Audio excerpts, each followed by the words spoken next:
আসসালামু আলাইকুম রহমতুল্লাহ।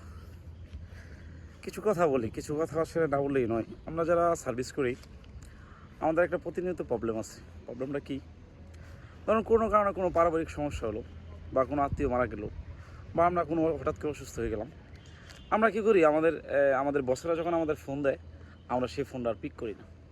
আমরা এত বড় সার হয়ে যাই যে ফোনটা পিক করার মতো অবস্থা থাকে না। ফোন পিক করা যে যতটুকু না পিক করা যতটুকু অপরাধ, তার চেয়ে বড় অপরাধ হচ্ছে সেই ফোনটা ব্যাক না করা।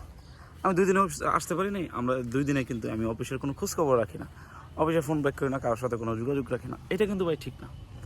এই 2 দিনে আমার যে পজিশনটা ছিল, ওই পজিশনে কী কাজ হচ্ছে কী কাজ না হচ্ছে, বা আমার যে দায়িত্বটা ছিল সেটা সঠিকভাবে আমার সেকেন্ড ম্যান পালন করতে পারতেছি কিনা, এটা আমরা খেয়াল রাখি না। এটা কিন্তু ভাই ঠিক না, এটা কোনো মতেই ঠিক না, এটা আমি সাপোর্ট করি না। আমি যেখানে কর্ম করি, যেখানে আমার পরিবারের রিজিকের ফয়সালা করে, সেখানে আমার বসে আমাকে ফোন দিবে, আমি ফোন ধরবো না, এটা ঠিক না, কোনো মতে ঠিক না। এই যে আমি 2 দিন আসলাম না, আমি ফোন পিক করলাম না, আমি জানাতে পারলাম না যে আমি বেঁচে আছি বা আমি অসুস্থ আছি বা আমার কোনো নিকট আত্মীয় মারা গেছে, আমি জানালাম না, তা আমার অফিস আমাকে কে ধরে নেবে, কী ভাববে তারা? এই প্রশ্ন আপনাদের কাছে রইলো, এটা আনসার আপনারা দিবেন যে আমার বসরা কী ভাবলো।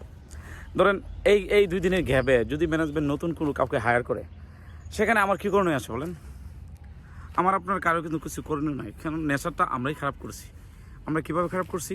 আমরা যদি ফোন করে আমার যে নিকটবর্তী বস আছে বা আমার যে রিপোর্টিং বস আছে, তার সাথে যদি আমি যোগাযোগ রাখতাম যে বস আমি অসুস্থ বা আমার কোনো নিকটাত্মীয় মারা গেছে, আমি 2 দিন আসতে পারবো না, আমার বস কিন্তু নতুন কোনো লোককে হায়ার করতো না। তো এখন আমি 2 দিন পরে আবার যখন আসলাম, এসে দেখলাম আমার পজিশনটা আর নাই, আমার চেয়ারটা নাই, আমার চেয়ারে নতুন কেউ চলে এসেছে। এটাই যুগ পরিবর্তন। পরিবর্তনটা এইভাবেই আসে।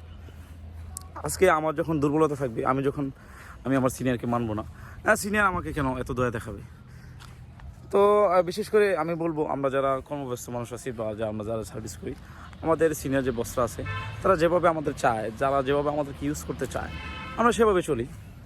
আমার বসে যেটা করতে বলে সেটা করি, যেটা করতে না বলে সেটা করি, কিন্তু আমরা সেটা কোনোভাবে করতে পারি না। এটা আমাদের ব্যর্থতা এক ধরনের। তবে ব্যর্থতা বললে হবে না, এটা আমাদের নেচারটা এরকম হয়ে গেছে। সো আমাদের এখান থেকে বেরিয়ে আসা উচিত। আমাদের উচিত যে আমরা আমাদের কর্মপরিবেশ ঠিক রাখি, আমাদের দেশটাকে ঠিক রাখি। আমি হয়তো ভাবতে পারি যে আমি একটা সাধারণ কিউসি, বা আমি একটা সাধারণ সুপারভাইজার, বা আমি একটা অপারেটর, আমার দিয়ে কি আর হবে দেশের? আরে ভাইয়া, তুমি সাধারণ একটা অপারেটর, ঠিক আছে, কিন্তু তুমি জানো না, তুমি যে প্রোডাক্টটা তৈরি করতেছো, এই প্রোডাক্টটা কিন্তু একটা ইন্টারন্যাশনাল মার্কেটে সেল হচ্ছে।